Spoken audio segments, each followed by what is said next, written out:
2014 সালের 16 মে নরেন্দ্র মোদী প্রথমবারের মতো ভারতের প্রধানমন্ত্রী হিসাবে শপথ গ্রহণ করেছেন। ঐতিহাসিক এই মুহূর্তে ভারতের নতুন প্রধানমন্ত্রী একটি চমকপ্রদ সিদ্ধান্ত নেন। প্রতিবেশী দেশগুলোর সরকার ও রাষ্ট্রপ্রধানদের দিল্লিতে আমন্ত্রণ জানান। পাকিস্তানের প্রধানমন্ত্রী নওয়াজ শরীফও বাদ পড়েননি এই আমন্ত্রণ থেকে।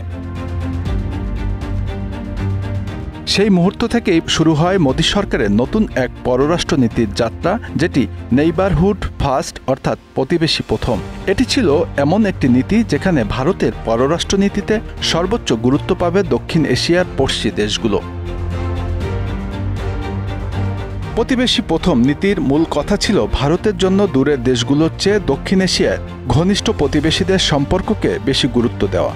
শ্রীলঙ্কা, বাংলাদেশ, নেপাল, মালদ্বীপ এই দেশগুলোর সাথে সম্পর্ক উন্নয়নের প্রতিশ্রুতি ছিল এই নীতির প্রধান স্তম্ভ। কিন্তু কথার চেয়ে কাজের বাস্তবায়ন অনেক কঠিন।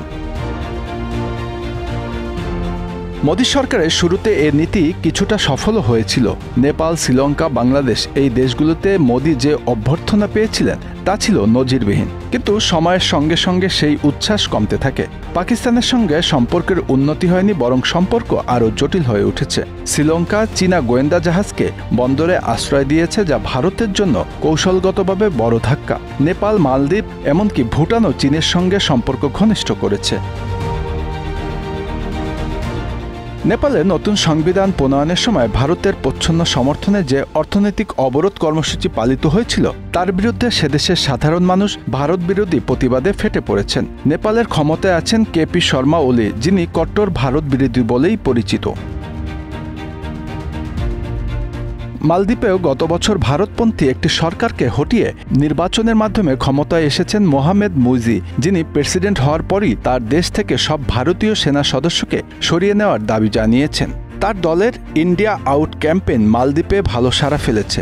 প্রেসিডেন্ট মুইজ চীনের দিকে ঝুঁকছে কোনো রাগঢাক না করেই।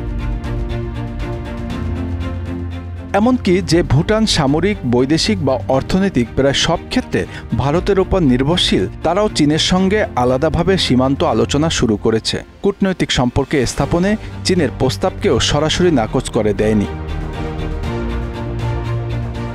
আফগানিস্তান ও মিয়ানমারে যে দুটি সরকার এখন ক্ষমতায়, তাদের সঙ্গেও ভারতের সম্পর্ক ভালো একথা বলা চলে না কোনো মতেই। তালেবানদের সঙ্গে যেমন ভারতের এখনও পূর্ণ কূটনৈতিক সম্পর্কই স্থাপিত হয়নি। আর এই দুটো দেশই বিভিন্ন খাতে ভারতের শত শত কোটি টাকার বিনিয়োগ এখন প্রবল অনিশ্চয়তার মুখে পড়েছে।